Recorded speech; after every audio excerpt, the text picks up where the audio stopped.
नमस्कार प्यारे बच्चों, मैं राकेश यादव आप सभी का स्वागत करता हूं अपने एकेटी ऑनलाइन क्लासेस यूट्यूब चैनल पर। आज से आपकी रीजनिंग की क्लास स्टार्ट करते हैं। जैसा कि हरदेव सर ने बताया था कि रीजनिंग की क्लास जल्दी स्टार्ट हो रही है, तो आज हम रीजनिंग की क्लास स्टार्ट कर रहे हैं। तो एक टॉपिक लेकर के चल रहे हैं कैलेंडर का, जिसमें काफ़ी बच्चे परेशान रहते हैं, कैलेंडर के सवाल गलत हो जाते हैं। और एक कैलेंडर से सवाल प्रत्येक एग्जाम में पूछे जाते हैं, एक या दो क्वेश्चन हर एग्जाम में पूछे जाते हैं, चाहे वो एसएससी 10+2 हो, चाहे सीजीएल प्रीलिम हो, या फिर रेलवे, यूपी पुलिस, हर भर्ती में ये सवाल पूछे जाते हैं। तो बच्चों, कैलेंडर का टॉपिक स्टार्ट करते हैं।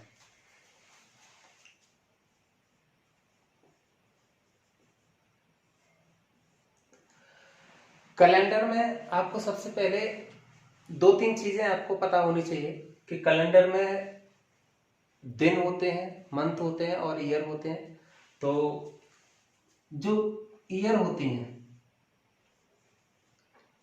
जो वर्ष होती हैं आपकी, दो प्रकार की होती हैं। एक तो साधारण वर्ष होती है और एक लीप वर्ष होती है। तो जो साधारण वर्ष होती है, साधारण वर्ष में जो दिनों की संख्या होती है वो होती है 365 दिन। और दूसरी होती है लीप वर्ष। लीप वर्ष में जो दिन होते हैं वो 366 दिन होते हैं, 366 दिन। अब साधारण वर्ष में तो 365 दिन होते हैं और लीप वर्ष में 366 दिन होते हैं। तो जो एक दिन जो बढ़ता है वो आपका फरवरी के महीने में बढ़ता है। यहाँ पर जो फरवरी होती है वो 28 दिन की होती है और यहाँ पर जो फरवरी होती है वो 29 दिनों की हो जाती है। तो बच्चों, ये जो लीप वर्ष होती है ये प्रत्येक 4 साल बाद आती है। प्रत्येक 4 साल बाद ये लीप वर्ष आती है। जैसे कि ये जो वर्ष चल रही है इस समय 2020 है, 2020 चल रही है। और जो अगली लीप वर्ष आएगी इसके 4 साल बाद आएगी, या तो 4 इसमें ऐड कर दें तो आपकी आ जाएगी 2024। फिर इससे अगली जो लीप वर्ष आएगी 2028 आएगी। प्रत्येक 4 साल बाद ये लीप वर्ष आती है। अच्छा, कोई भी वर्ष, साधारण प्रश्न इस तरह से कभी कभी पूछ ले जाते हैं, पहले पूछे जाते थे कि लीप वर्ष छांटना कि कौन सी लीप वर्ष है, कौन सी साधारण वर्ष है। जैसे कि कोई सन दे दी जाए, जैसे कि 1912 है, 1918 है, 2014 है या 2022 है। प्रश्न में ये पूछा जाता है कि इनमें से साधारण वर्ष कौन सी है और लीप वर्ष कौन सी है। तो मेरे प्यारे बच्चों, ये बहुत ही आसान होता है लीप वर्ष पता लगाना कि लीप वर्ष कौन सी होती है और साधारण वर्ष कौन सी होती है।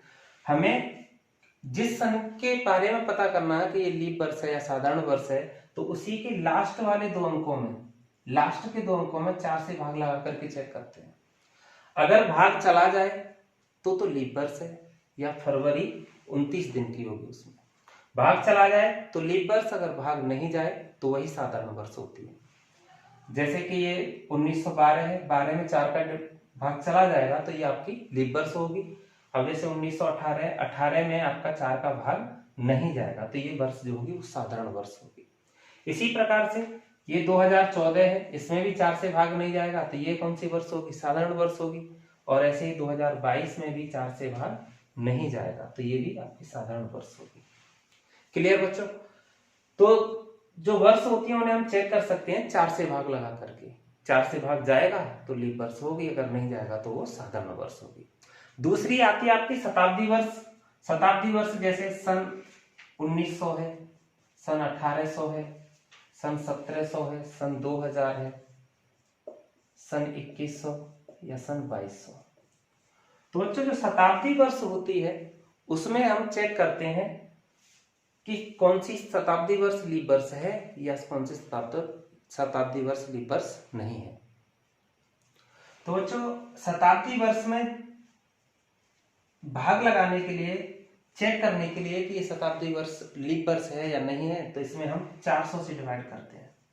400 से जिस शताब्दी वर्ष में 400 का भाग चला जाएगा वो आपकी लीप वर्ष होगी, और जिसमें भाग नहीं जाएगा वही वर्ष आपकी साधारण होगी। तो 1900 में 400 से डिवाइड नहीं जाएगा तो ये आपकी लीप वर्ष नहीं होगी। इसी तरह से 1800 में भी 400 से भाग नहीं जाएगा तो ये भी आपकी लीप वर्ष नहीं होगी, साधारण वर्ष होगी। ऐसे 1700 भी नहीं होगी। सन 2000 में आपका 400 से डिवाइड करने पर भाग चला जाएगा तो ये आपकी लीप वर्ष होगी। इसी प्रकार से 2100 में जब 400 से डिवाइड करेंगे तो भाग नहीं जाएगा तो आपकी साधारण वर्ष होगी। इसी प्रकार से आपका ये 2200 भी भाग नहीं जा रहा है, इसी वजह से आपकी साधारण वर्ष है। मेरे प्यारे बच्चों, ये शताब्दी वर्ष जो होती है प्रत्येक 4 साल बाद ही आती है, वो प्रत्येक 400 वर्ष बाद ही रिपीट होती है लीप वर्ष में। तो ये चीज समझ में आई। अगर कोई वर्ष शताब्दी है उसे लीप वर्ष में चेक करने के लिए हम 400 से डिवाइड करेंगे। अगर कोई शताब्दी वर्ष नहीं है, नॉर्मल वर्ष है, तो उसी में हम 4 से डिवाइड करके पता कर लेंगे कि ये शताब्दी लीप वर्ष है या साधारण वर्ष है। तो बच्चों आगे देखते हैं। इसी में एक चीज और आती है आपकी कि ऑड डेज निकालना या विषम दिन निकालना। ठीक है बच्चों, तो इसे हम इरेज करते हैं। चलिए,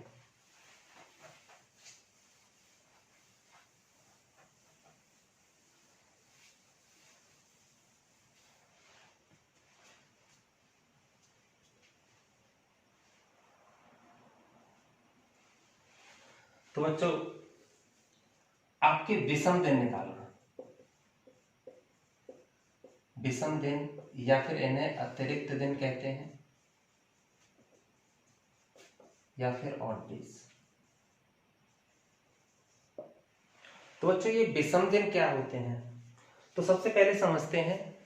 आपके जो दिन होते हैं एक सप्ताह में वो आपके 7 दिन होते हैं। 7 दिन होते हैं Sunday, Monday, Tuesday, Wednesday, Thursday, Friday और सैटरडे। 7 दिन होते हैं बच्चों। अब जैसे हमने महीने में देखा कि जनवरी के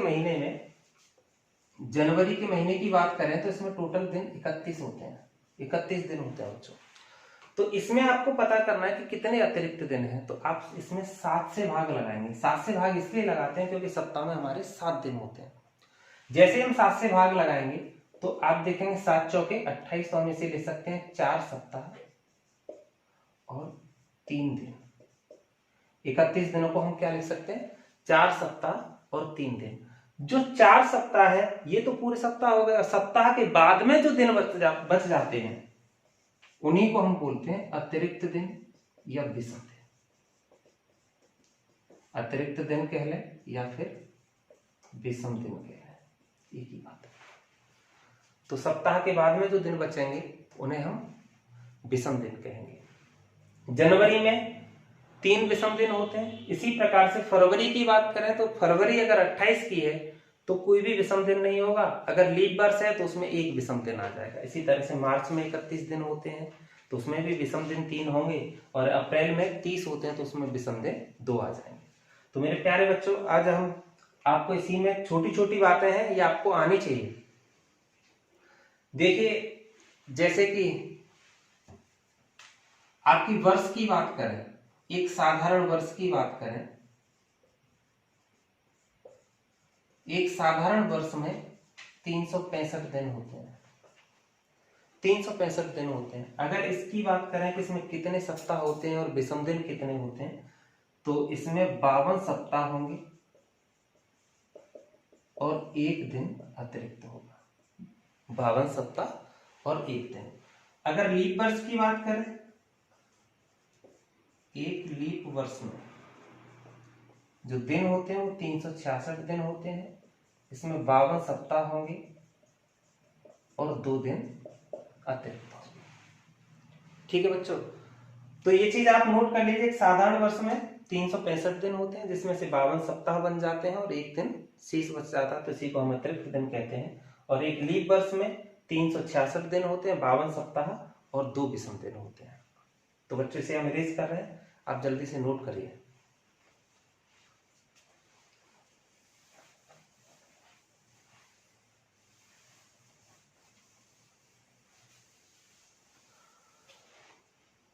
बच्चों, जैसा कि मैंने बताया कि एक साधारण वर्ष में विषम दिनों की संख्या कितनी होती है, 1 होती है, और एक लीप वर्ष में विषम दिनों की संख्या 2 होती है। तो मेरे प्यारे बच्चों, आपका ये यहीं से प्रश्न एक बनता है कि जो प्रथम 100 वर्ष हैं प्रथम 100 वर्षों में। अगर बात करें कि लीप वर्ष कितनी होंगी या साधारण वर्ष कितनी होंगी, तो लीप वर्ष में आपकी दो प्रकार की होती हैं, एक तो लीप वर्ष होती है और एक आपकी साधारण वर्ष होती है। प्रथम 100 वर्षों में लीप वर्षों की जो संख्या होती है और साधारण वर्षों की संख्या होती है, पेपर में पूछी जाती है कई बार, तो याद से आनी चाहिए। लीप वर्षों की संख्या होती है आपकी 24 और साधारण वर्ष जो होती है आपकी वो 76 होती है। 24 तो लीप वर्ष होंगे और 76 आपकी साधारण वर्ष होंगे पहले 100 सालों में। अच्छा, ये पता कैसे लगाते हैं? आप कहेंगे कि सर 4 से भाग लगाना है, तो 4 से भाग लगाएंगे तो हम 25 बार जाएगा, 100 में डिवाइड करेंगे 4 का, तो ये कितना आ रहा है 25।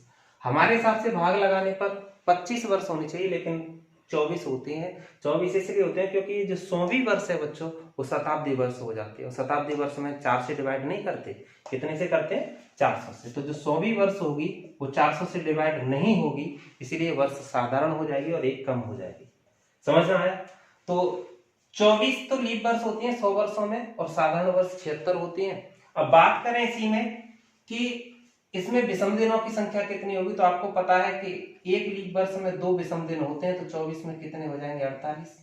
और इस साधारण वर्ष में एक ही होता है, तो ये 76 हो जाएंगे। टोटल जोड़ेंगे तो बच्चों ये आ जाएंगे 124 दिन।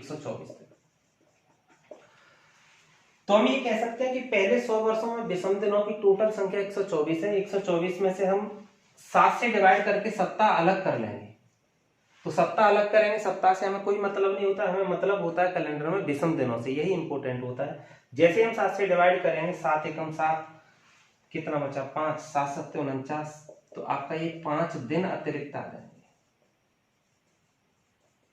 5 दिन अतिरिक्त आ जाएंगे। हम ये कह सकते हैं कि प्रथम 100 वर्ष में विषम दिनों की संख्या जो आएगी वो 5 दिन होगी, यानी पहले 100 वर्षों में विषम दिनों की संख्या 5 आएगी। इसी प्रकार से अगले 200 वर्ष में, प्रथम 200 वर्ष में विषम दिनों की संख्या 5 तो इस 100 वर्ष की और 5 अगले की, तो टोटल हो जाएंगे 10। 10 में 7 से डिवाइड करके कितने आ जाएंगे? 3 दिन। हम ये कह सकते हैं कि पहले 100 वर्षों में विषम दिनों की संख्या 5 होगी और 200 वर्षों में विषम दिनों की संख्या 3 होगी। इसी प्रकार से पहले 300 वर्ष में विषम दिनों की संख्या, तो ये 15 दिन हो जाएंगे। 15 में फिर से 7 से डिवाइड करेंगे तो 1 दिन आ जाएगा। तो हम ये कह सकते हैं कि प्रथम 300 वर्षों में विषम दिनों की संख्या 300 होगी।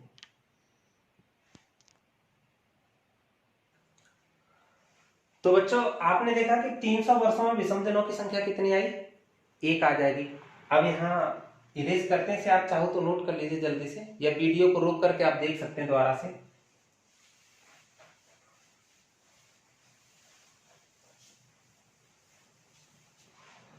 तो हम ये लिख सकते हैं कि पहले 100 वर्ष में विषम दिन 5 आएंगे। ऐसे ही 200 वर्ष में विषम दिनों की संख्या 3 आएगी और 300 वर्ष में विषम दिनों की संख्या 1 आएगी, और इसी प्रकार से 400 वर्ष में विषम दिनों की संख्या। तो आप देखेंगे एक प्रथम 100 वर्ष में 5 आ रहे हैं, एक शताब्दी में 5 है, तो शताब्दियां कितनी हो गई? 4 हो गई, तो 4 पंजे 20 दिन तो ये हो जाएंगे आपके। लेकिन आप देखेंगे कि 400वीं जो वर्ष आएगी बच्चों, 400वीं वर्ष आएगी, उसमें 400 से डिवाइड हो जाएगा। जैसे 400 से डिवाइड हो जाएगा तो एक लीप वर्ष और मिल जाएगी, तो टोटल कितने हो जाएंगे हमारे? 21 दिन हो जाएंगे। और 21 दिनों में हम सप्ताह बनाएंगे तो 3 सप्ताह बन जाएंगे, 3 सप्ताह और 0 विषम दिन। ये बात समझ में आई कि नहीं? हम ये कह सकते हैं कि प्रथम 400 वर्ष में विषम दिनों की संख्या 0 होगी। अब पहले 400 वर्षों में विषम दिनों की संख्या 0 होगी। ये बात समझ में आई कि नहीं आई? अब यहां से हम अनुमान लगा सकते हैं कि 400 के मल्टीपल में जितनी भी शताब्दी वर्ष आएंगी उन सब में विषम दिनों की संख्या 0 हो जाएगी। जैसे हम ये कह सकते हैं कि 400 वर्ष में विषम दिनों की संख्या 0। इसी प्रकार से 800 वर्ष में विषम दिनों की संख्या 0, 1200 में विषम दिनों की संख्या 0, सन 1600 में विषम दिनों की संख्या 0, सन 2000 में विषम दिनों की संख्या 0 और सन 2400 में विषम दिनों की संख्या 0 हो जाएगी। तो बच्चों ये चीज आप नोट कर लीजिए। अब यहीं पे एक प्रश्न बनता है, एक प्रश्न पूछा गया है एग्जाम में कि प्रथम 400 वर्ष में, ये क्वेश्चन बना हुआ है, आया हुआ है, प्रथम 400 वर्ष में लीप वर्षों की संख्या कितनी है? लीप वर्षों की संख्या कितनी है, ये पूछा गया है। तो बच्चों यहां से आप देख सकते हैं कि 100 वर्षों में लीप वर्षों की संख्या 24 थी। पहले 100 वर्षों में लीप वर्षों की संख्या 24 थी, तो टोटल शताब्दी वर्ष कितनी हो गई? 4 हो गई। तो 4 का गुणा करेंगे तो 24 चौके 96। या आपकी इतनी तो लीप वर्ष होनी है, लेकिन आपने देखा कि सन 400 जो है वो आपकी लीप वर्ष और हो जाएगी, तो एक और जोड़ देंगे इसमें, तो ये हो जाएंगे टोटल 57। ये आपका आंसर हो जाएगा इस प्रश्न का। पहले 400 वर्षों में लीप वर्षों की संख्या आपकी 97 होगी। तो बच्चों नोट कर लीजिए इसे हम इरेज करते हैं।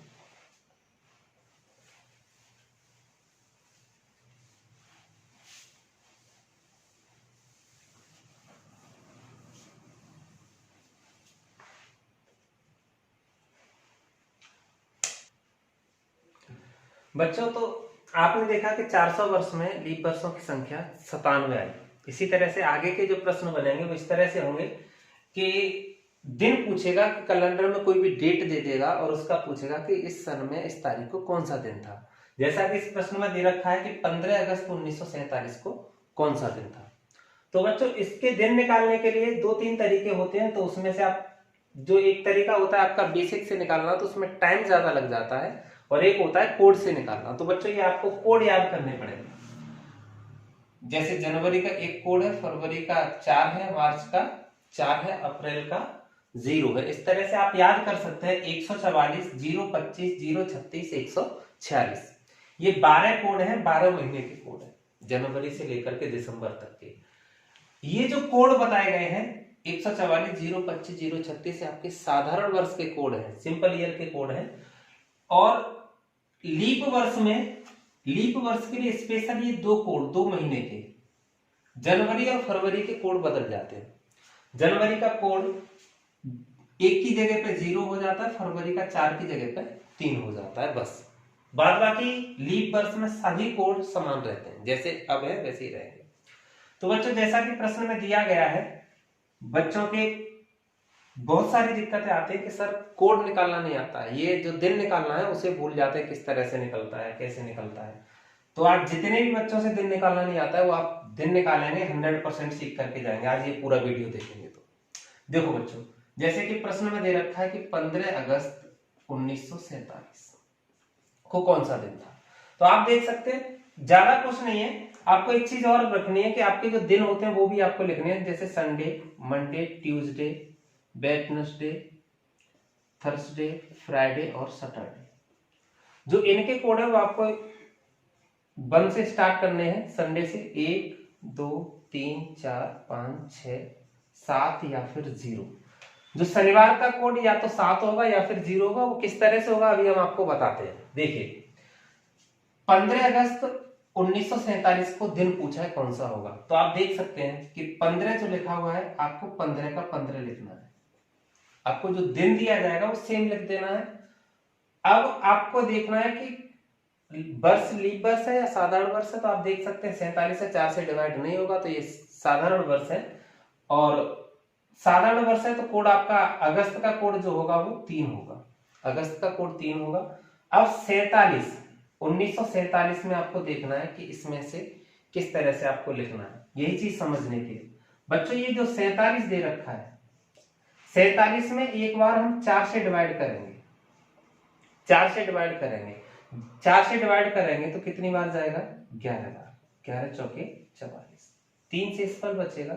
ये शेषफल से हमें कोई मतलब नहीं है। ये जो 11 आएगा वो लीप वर्षों की संख्या आ जाएगी, लीप वर्ष। ये जो 11 लीप वर्ष आ रही है ना, हम यहां लिख लेंगे। अब अगली बार इसी 47 में दोबारा से भाग देना है 7 से कि 47 वर्षों में विषम दिन कितने आ जाएंगे। 47 7 से भाग लगाएंगे तो 7 6 42, कितना बचा 5। ये जो 5 बचता है, मैंने आपको बताया कि ये तो इधर जो आएंगे जब भी 7 से भाग लगाएंगे तो सप्ताह आएंगे, और जो बच जाएंगे उन्हें आप कहेंगे अतिरिक्त दिन। अतिरिक्त दिन तो 47 में जब से 7 से डिवाइड किया तो आपका 5 बचा, ये 5 आपके अतिरिक्त दिन है। और ये आपके 15 अगस्त 1947 तक टोटल आपके विषम दिन आ गए और डेज आ गए। तो इन्हें आप बस प्लस कर लेना। प्लस करेंगे 15 3 18, 18 और 11 29, 29 और 5 34, टोटल योग करेंगे 34 हो जाएगा। 34 में ये टोटल विषम दिन है, इसलिए हम इसमें फिर से डिवाइड 7 से कर देंगे। तो आप देखेंगे 7 चौके 28, कितना बचा आपका 6 दिन अतिरिक्त बच रहे हैं। और 6 दिन ये जो बचेगा शेषफल वो आपको देखना है इसमें कि 6वें दिन पे कौन सा है। तो 6वें दिन पे आपका कौन सा दिन आ जाएगा, फ्राइडे। यही इस प्रश्न का आंसर होगा। तो आपको 2-3 चीजें करनी है। एक तो 15 का 15 लिखना है, फिर जो मंथ आएगा मंथ का कोड आपको इसमें से देख करके लिखना है। अब बात आती है सर की, तो लास्ट के आखिरी 2 अंकों में एक बार तो लगाना है 4 से भाग। जब 4 से भाग लगाएंगे, 4 से भाग लगाएंगे तो भागफल लिखना है, और जैसे 7 से भाग लगाएंगे तो यहाँ पर शेषफल लिखना है और सबको ऐड कर देना है बच्चों। तो बच्चों अगला प्रश्न हम देखते हैं। अगला प्रश्न है 26 जनवरी 1950 को कौन सा दिन था। 26 जनवरी 1950 को कौन सा दिन था।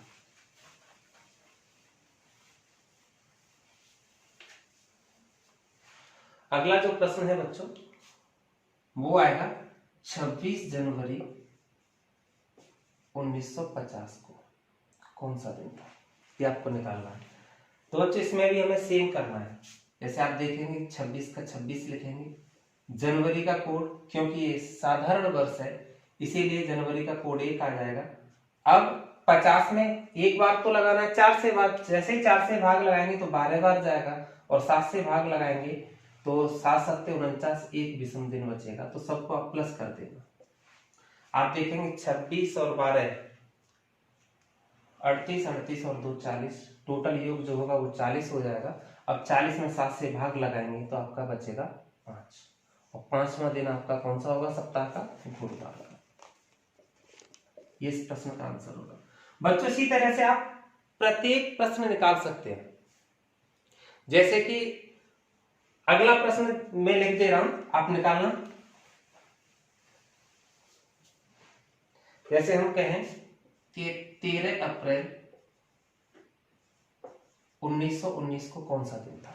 13 अप्रैल 1919 को कौन सा दिन था। ये बहुत ही ऐतिहासिक दिन है, और आप सभी जब कंपटीशन की तैयारी कर रहे हैं तो ये तो आपको पता ही होगा कि 13 अप्रैल को आपकी घटना हुई थी जलियांवाले बाग कांड की। उस दिन आपसे पूछा जा सकता है कि 13 अप्रैल 1919 को कौन सा दिन था। तो बच्चों इसी तरह से आपको करना है। देखो बच्चों, जिस तरह से हमने पिछले प्रश्न में किया था वैसे ही करना है सेम। आप देखेंगे कि 13 है तो 13 का आपको 13 लिखना है। अप्रैल का कोड आपको यहां से लिखना, अप्रैल का कोड 0 होगा। अब 19 में एक बार 4 से भाग लगाइए, जैसे ही 4 से भाग लगाएंगे तो लीप वर्षों की संख्या आएगी, तो 4 से भाग जाएगा 4 बार, 4 चौके 16।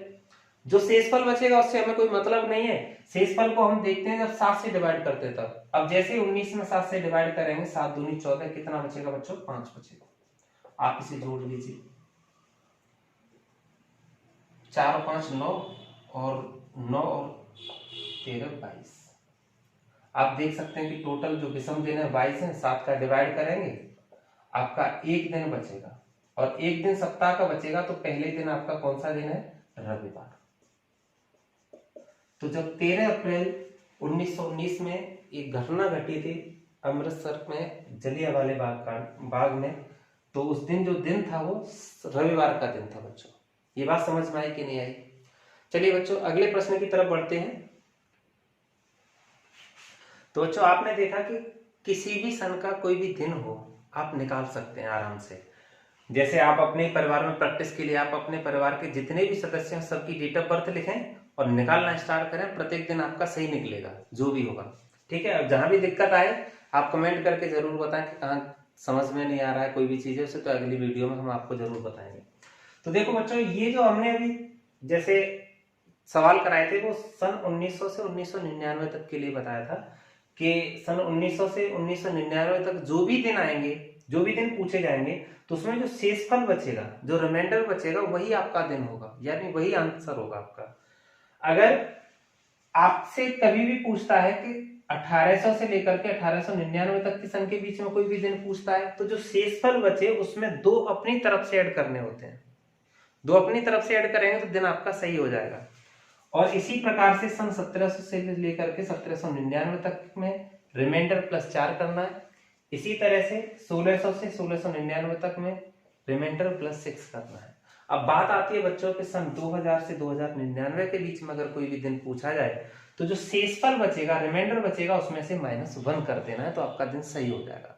जैसे आप देखेंगे कि 7 मई 2020 को कौन सा दिन होगा, 7 मई 2020 को कौन सा दिन होगा, तो बच्चों उसी तरह से निकालना है। आपको जो डेट दे रखी है वो डेट सेम लिखनी है, उसमें कोई चेंज नहीं करना है। अब आप फिर महीने पे आते हैं, तो मंथ में आपको कोड देखना है कि मई का कोड कितना दे रखा है। मई का कोड आपका 2 है, तो 2 लिख देना।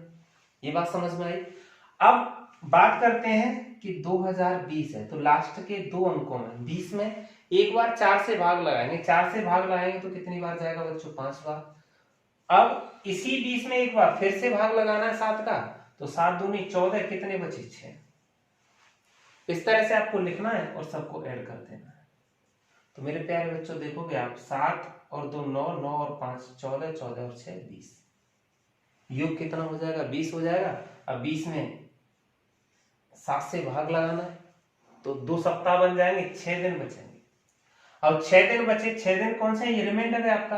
लेकिन मैंने बताया कि सन 2000 से 2099 तक के अगर दिन निकालने हैं तो आपको रिमाइंडर -1 कर देना है। तो 6 में से आप 1 जरूर घटा देना, तो आपका 5 बचेगा। 5 पे आपका दिन कौन सा है, गुरुवार। ये आपका आंसर हो जाएगा। समझ में आया बच्चों। इसी प्रकार से एक प्रश्न और लेकर के चलते हैं। जैसे आपसे अगर पूछा जाए कि 2 अक्टूबर 2020 को कौन सा दिन होगा, 2 अक्टूबर 2020 को कौन सा दिन होगा, तो बच्चों 2 अक्टूबर 2020 को जो दिन निकालेंगे तो आप देखेंगे कि 2 का 2 लिखेंगे। अक्टूबर का कोड आप देखेंगे, अक्टूबर का कोड आपका 1 है, यहां से लेंगे। अब आप 20 में भाग लगाएंगे, तो 20 में एक बार लगाएंगे, 4 से भाग तो 5 बार जाएगा, 7 से लगाएंगे तो 6 से स्पेल बचेगा और सबको प्लस कर देंगे, तो ये जोड़ करके टोटल हो जाएगा 14। 14 में 7 से भाग लगाएंगे, 0 बचेगा। अब 0 पर मैंने बताया था शनिवार आएगा, लेकिन सन 2020 का दिन है, 2000। तो बच्चों आप देख रहे हो कि सबका योग करेंगे, योग हो जाएगा 14। 14 में 7 का भाग लगाएंगे, 0। 0 का मतलब दिन कौन सा होगा, शनिवार। लेकिन शनिवार में से आप एक दिन माइनस करेंगे, तो शनिवार में से एक दिन माइनस करेंगे तो आपका दिन हो जाएगा, शनिवार में से एक दिन माइनस करेंगे तो आपका दिन हो जाएगा शुक्रवार। यह आपका आंसर होगा बच्चों कि 2 अक्टूबर 2020 को जो दिन होगा वो आपका शुक्रवार होगा। तो बच्चों ये बहुत ही इंपॉर्टेंट बात है कि जब आप करें सवाल तो सन 2000 से 2099 तक के बीच के दिन निकालेंगे, तो जो शेषफल बचेगा, ध्यान से यहाँ बच्चे गड़बड़ी कर जाते हैं, शेषफल में से 1 जरूर माइनस कर देना, आपका आंसर सही होगा। ठीक है बच्चों, तो उम्मीद करते हैं बच्चों आज ये सवाल आपके जितने भी कराए सब आपके समझ में आए होंगे। तो आप हमारे इस चैनल को ज्यादा से ज्यादा शेयर करें, सब्सक्राइब करें और लाइक जरूर करें। बच्चों अगर कोई भी वीडियो में कमी नजर आते तो आप जरूर हमें कमेंट करके बताएं। और इस वीडियो में इतना ही रखते हैं, अगली वीडियो में कैलेंडर के आगे के सवाल कराने जाएंगे, तो आप उस वीडियो को जरूर देखें। और कोई भी वीडियो देखें तो एक बार जरूर देखें, कॉपी पेन लेकर के सारी चीजें नोट करें, बहुत सारी चीजें इंपॉर्टेंट हैं जो आपको बताई जाएंगी। चलिए आज के लिए इतना ही, धन्यवाद।